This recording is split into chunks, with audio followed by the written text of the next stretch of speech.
First, we will discuss on how Mendix was evolved actually. So Mendix was founded by Roald Groot. So back then in 2000 years, early 2000 years, actually he was doing coding. He was facing lot of challenges to understand the business IT needs.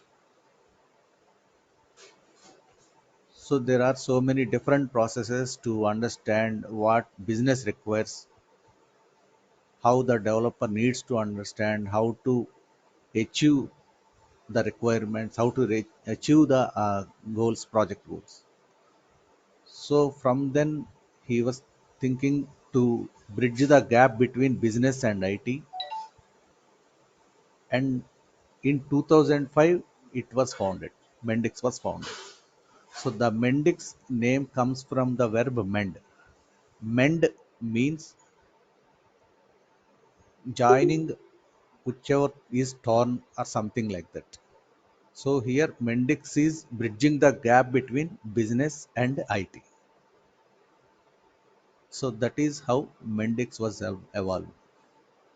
So Mendix is capable of to provide the project management, all those things, so that any developer easily understand what business requires actually. So this is in too short. And also this tool is useful not only for developers, for business users also actually using this Mendix without having the coding knowledge.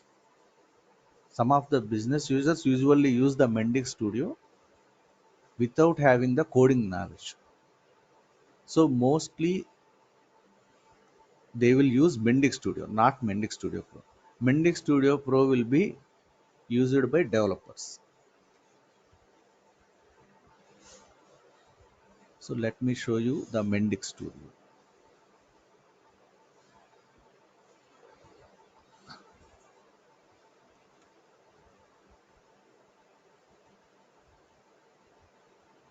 So this is developer portal, right?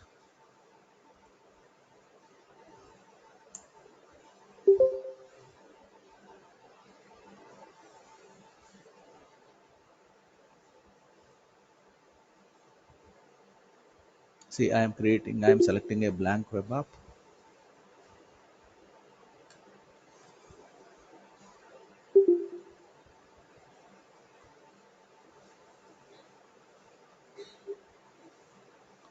I have selected the template.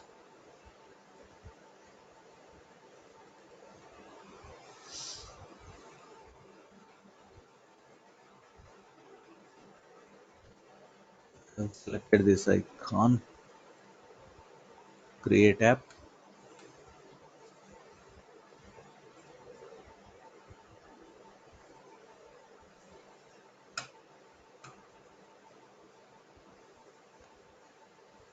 It was created. Okay. Now I can edit it in Studio as well as in Studio Pro. So I have selected to edit in Studio. So now it is opening in the web page itself.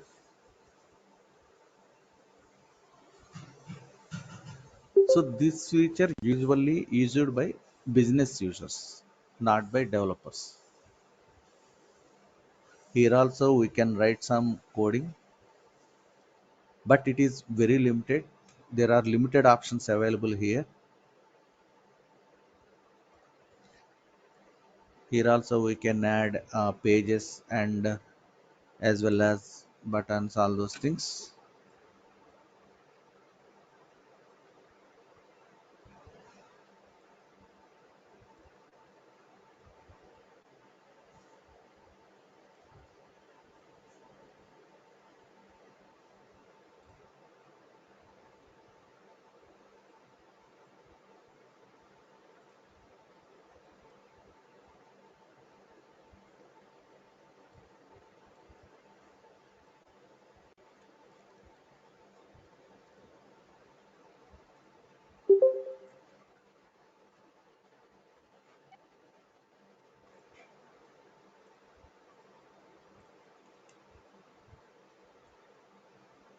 See, the activities available in the Mendix Studio are limited for microflow development.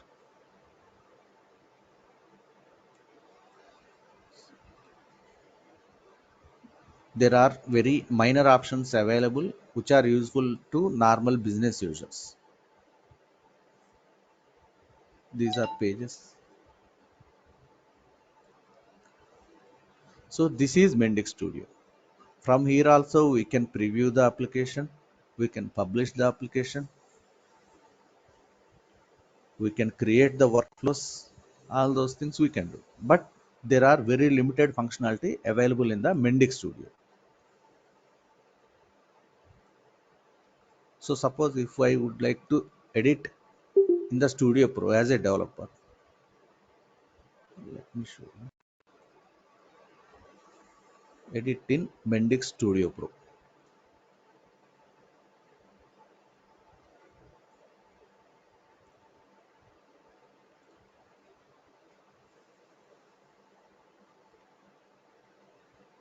So it is asking to select the Mendix version before opening it in the Studio Pro. Mendix Studio Pro is a standalone IDE to develop the web application using Mendix. Mendix Studio is the web-based IDE. See, if you see here, it is saying that the project was created in a different version. The Mendix version currently installed on the system is different. So you cannot open the Mendix version that was created with higher version, and you cannot open it in the lower version of the Mendix.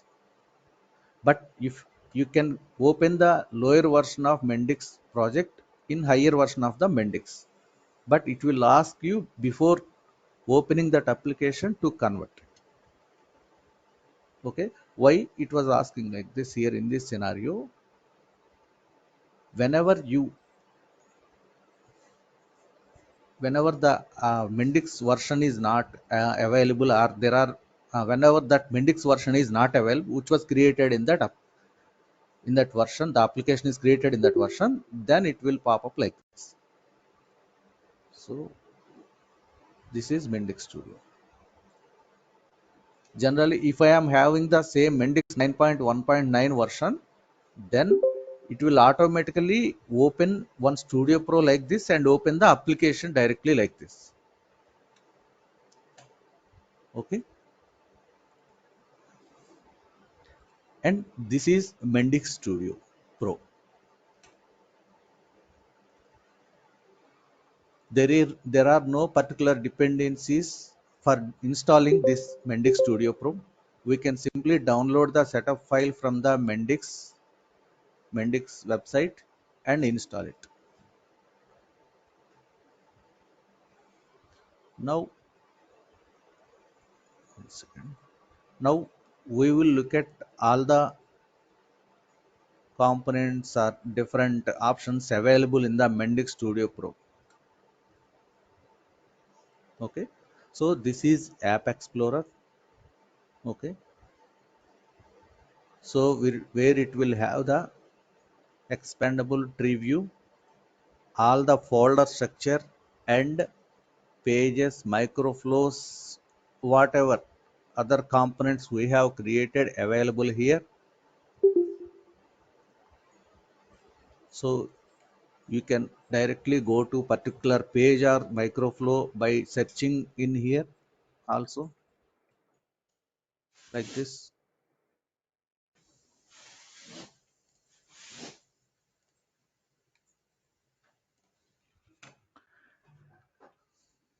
And this is toolbox. This is toolbox. So if you open any page, okay, any page, suppose if I open the company overview page here, okay, the toolbox consists of the widgets that are available to use on this page. So what is a widget? It is a component that can be used to show some data or take some action on the page that can be interacted with the user. So there are different component available categorized like this. If you see data containers available, text containers, structure containers, sorry, structure components, input elements, images, videos and files, buttons, menus and navigation. Mostly these are self-explanatory. So what data containers will do? So these are useful to display the data by taking it from the database. Display the data or interact with data. Okay.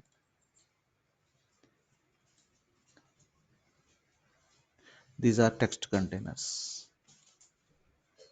So these are structure containers which can control the layout of the page or design.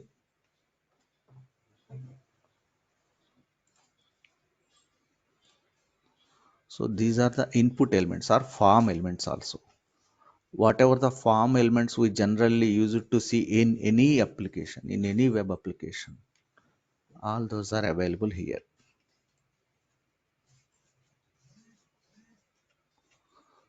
So remember, for any data container or input element, it definitely require a table in the database. So the data source will be a database table for any of these elements.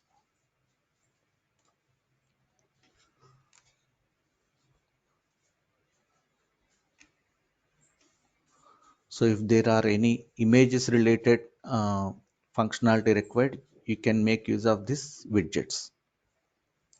Okay, this is toolbox. So in the same toolbox, suppose if I go to microflow, I will be seeing different activities available which can be used in the microflow. These are different kind of activities which are useful in different way in various situations based on our requirement. So list activities will be useful to create the list, manipulate the list, or something like that. So action activities used to call another microflow from the microflow. So I have already told in the demo classes, microflow is a method or procedure or function, whatever you may call in different programming language. So we can call different function or procedure from a procedure function also, right? In the same way, we can call another microflow within a microflow. So this Java action call is used to execute some Java program. We can write our Java program and we can execute the Java program by using this widget from the microflow. So like that, there are different kind of activities available which are useful to develop the web application.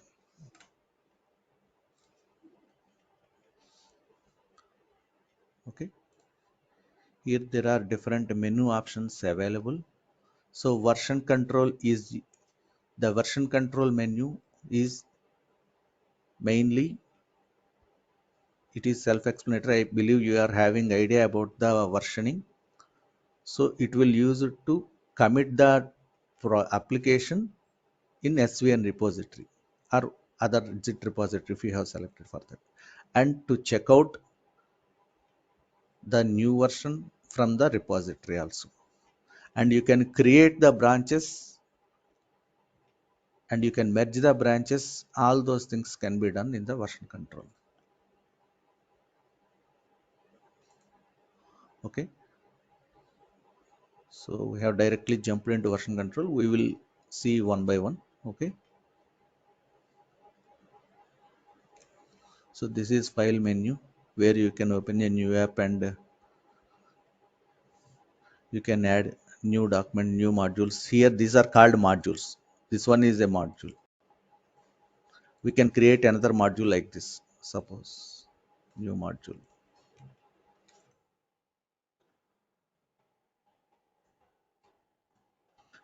So by default, any module will have the domain model and security.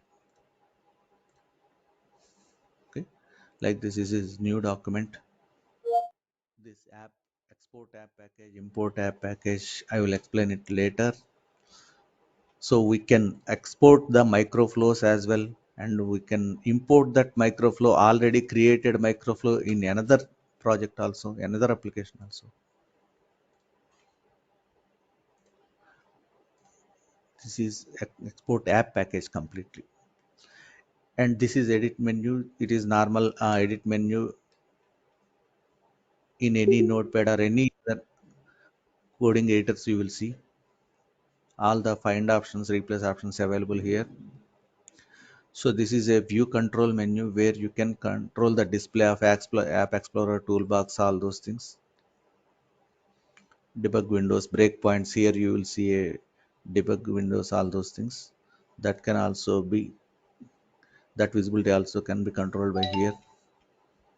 So this is a distraction free mode. That means it will be enlarged like this.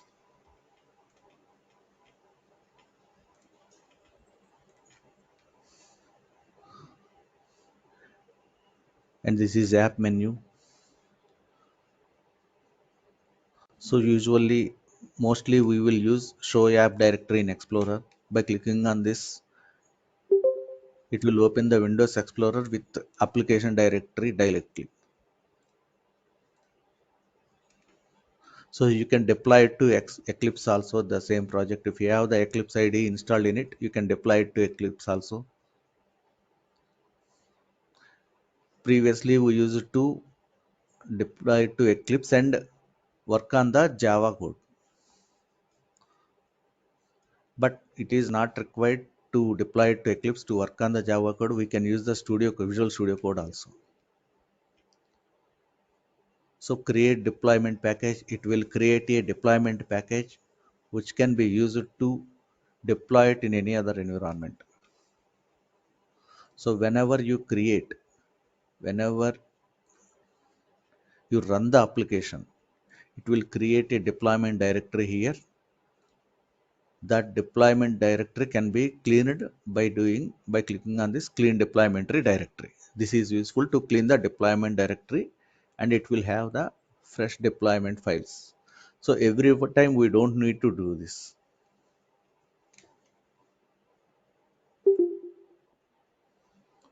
Okay, deploy to licensed cloud node. If we have a cloud node, we can deploy it to licensed cloud node. Build a native mobile app. If we have enabled the native mobile app profile, we can use this option to build that native mobile app. So run locally. So this run locally is also available here as a green button here. So if you click on this, it will run locally. Stop the application.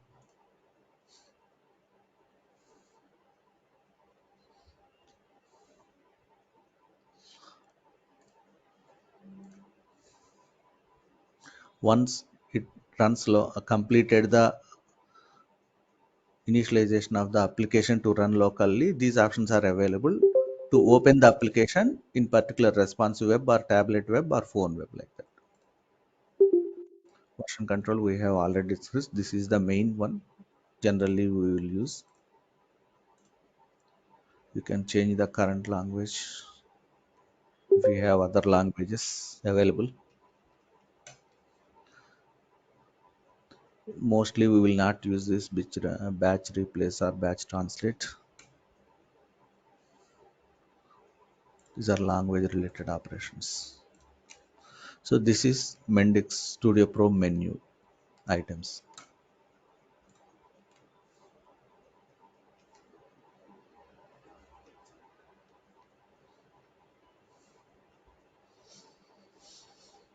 So anyone have any questions? I am giving a pause here. Anyone has any questions?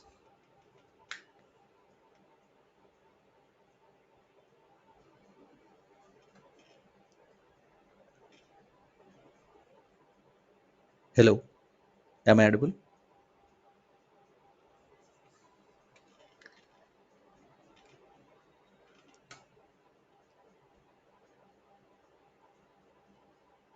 Yes, sir. Anyone has any questions? Yeah, anyone has any questions?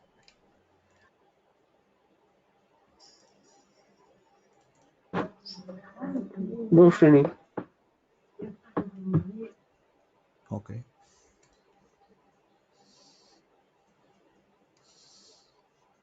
So if you go to the folder structure here, you can see different folders available in the app folder. So it will store all the files which we have created here, any pages or anything in a format here in these different folders. So theme folders, resources, Java source, JavaScript source. So under Java source, whatever the Java programs we have created and used in Java calls, that will be stored in the folder structure here with the module under module, particular module. If you have created a Java program here in the second module, it will be created in it will create a second folder name, and under that it will create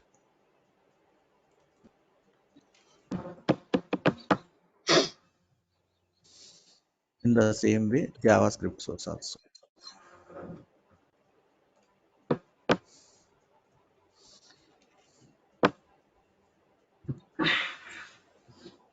So this is usually where you can see list of the jar files if we have anything here. If we import any marketplace module, then generally it will add some jar files. We can see them there.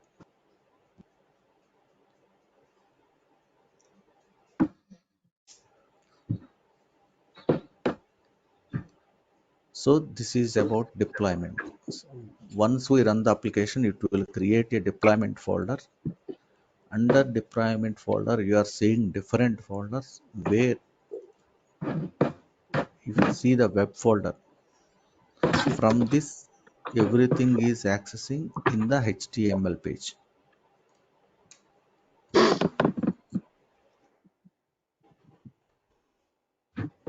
CSS files, pages. See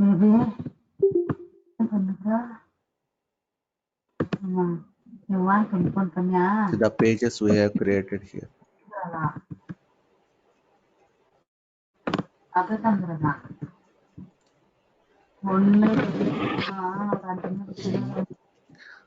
Praveen, can you please go on mute?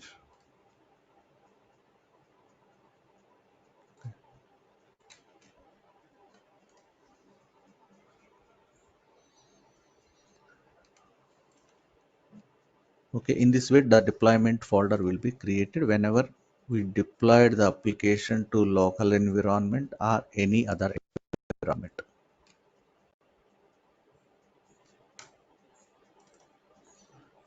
I believe you have already seen in the earlier demos how to create a page, how to create a microflow.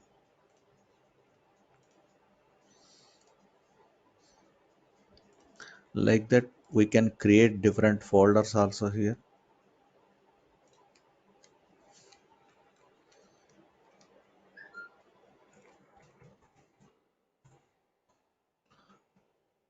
Under this folder, we can add pages or microflows, all those things also. And if you see, there are so many options available to create. So image collection, layout, menu, snippet, building block, page template, Java action. So one more thing we usually use, mostly use is snippet, like a microflow. Microflow is something like a method I have told, function or method, which can be reused in any other flow or for any other button action also. In the same way, snippet is snippet can be reused in different pages. If you create a snippet with set of text boxes or form controls, you know, if you have the same kind of function of a set of controls and form elements required in another page, you can reuse the same snippet in that page as well.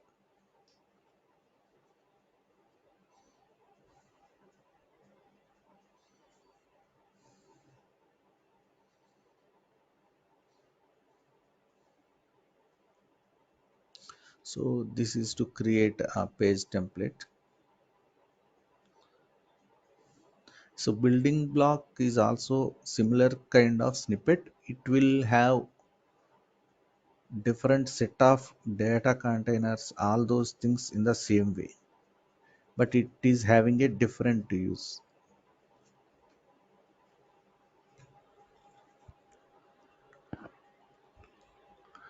The snippet requires particular data source only, that we will discuss later. You will get confused if you go in detail with that. Okay. And we can create Java action as already told, and JavaScript action as well.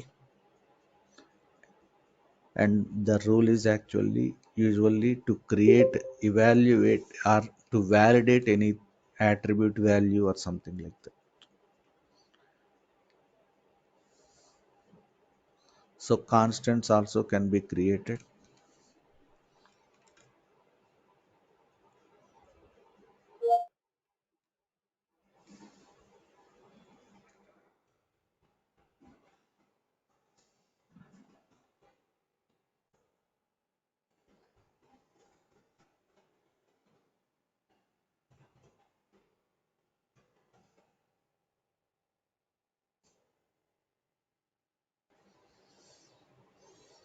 Like that, we can create constants, we can create regular expressions and use them to evaluate the values. And we can have a schedule events to run some part of to run some microflow at specific intervals of time or at periodically. For that we use schedule events. So Mendix has some capability which can generate the PDF documents. For that we can use this document template. So in document template you can simply drag and drop the components and design the page and page content, define the page content, how it can be imported from the data source, or that means tables. So it will generate the PDF by using this document template. So these are part of the REST API implementations. This is to publish some REST API from our Mendix application. So your Mendix application can respond to the API, send, deliver some JSON response.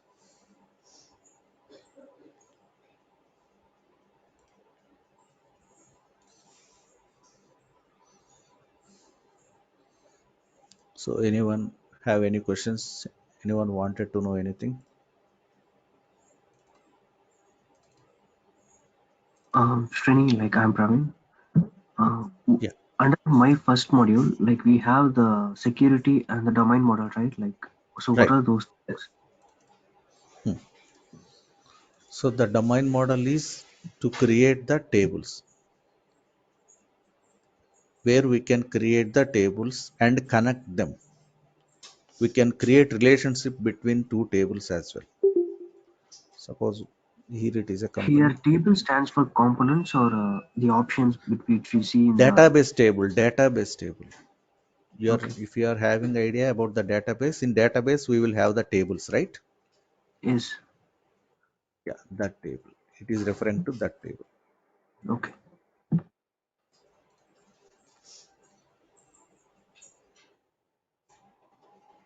Okay. This is here it is called entities. Okay.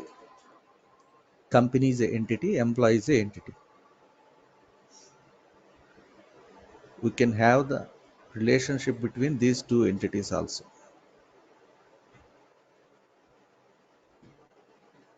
like this. Simply you can drag and drop, you can decide a relation. You can define a relation.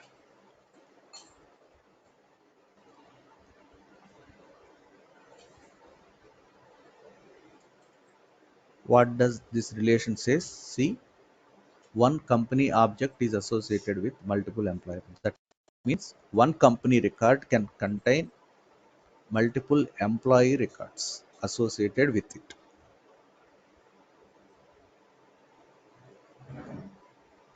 And we can add some annotations here. What this company entity is. If you need to give some information, you can write over here. Security. Coming to security. So security, if you see here, there are different tabs available: module roles, page access roles, microflow access, nanoflow access. So you can control the role-based access individually to all those at module level, page level, microflow level, and nanoflow level. So here we have declared only one user role here, one module role here, that is user. You can create your own if you need.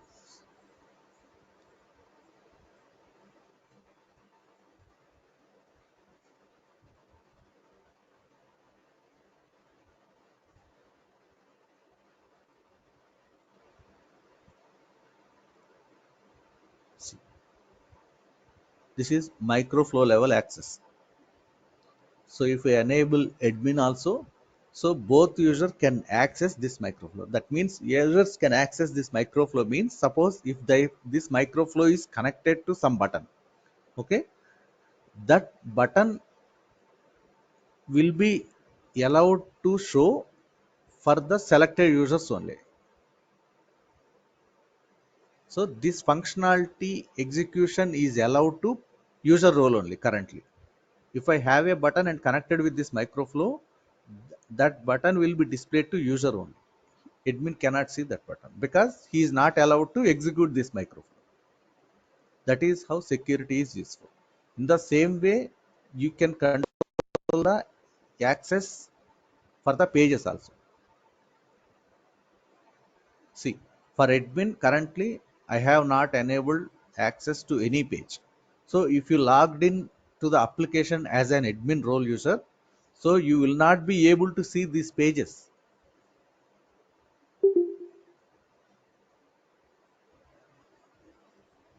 Okay, and microflow access just now we have discussed.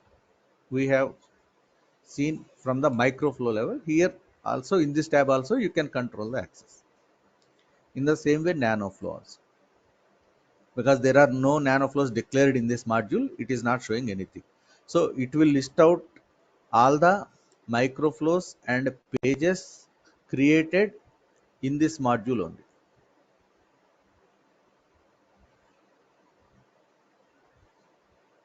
So did I answer your question? Ishwin, Here there are two security. One is the app level and here it is a module level. If you go here in the second, you will not see the same module roles here. You can create another module role that is different from the my first module level. Because here I am giving it as a admin to module role. Here I am having different pages, different microflows.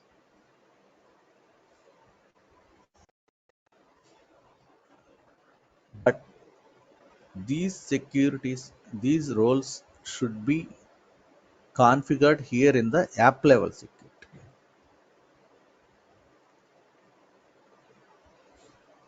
Until you configure here, there will be no use of creating the roles there. So if a person who is having the user role logged into the application, currently he does not have any access to the second module. If I select second module, if I select his role is admin to in that module, then he will be able to access the microflows pages that are given access to the admin to in second module.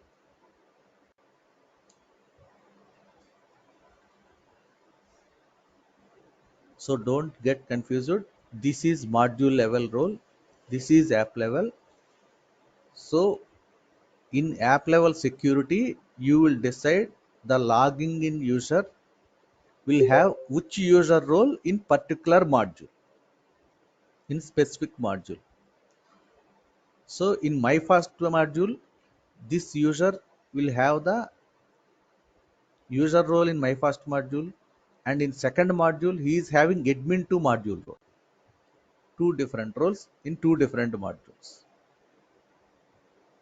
In that way you can easily configure the role based authentications.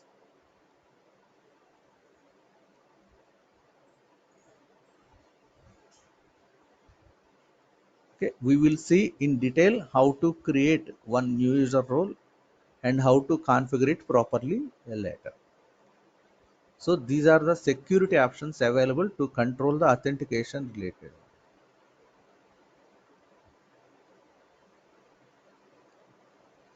So okay,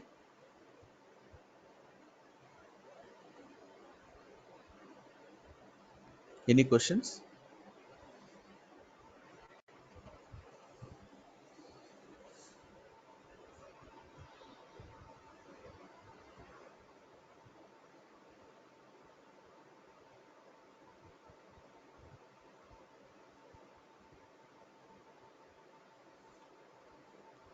So here no questions. So here whatever the pages we are seeing when the Mendix application is running, getting data from the database, showing it on the page, okay, web page.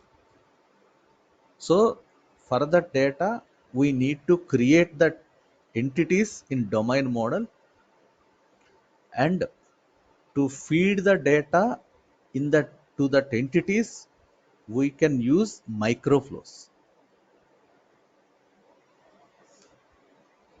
Okay, to access the pages or data, whatever it may be, you can use the security options to control the role based access.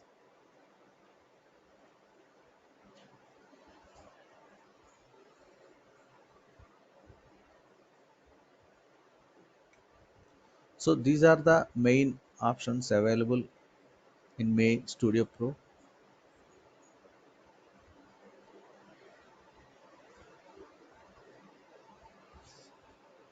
So connector. So currently connector does not display anything, right? So if we go to any page, if we are having a data widget,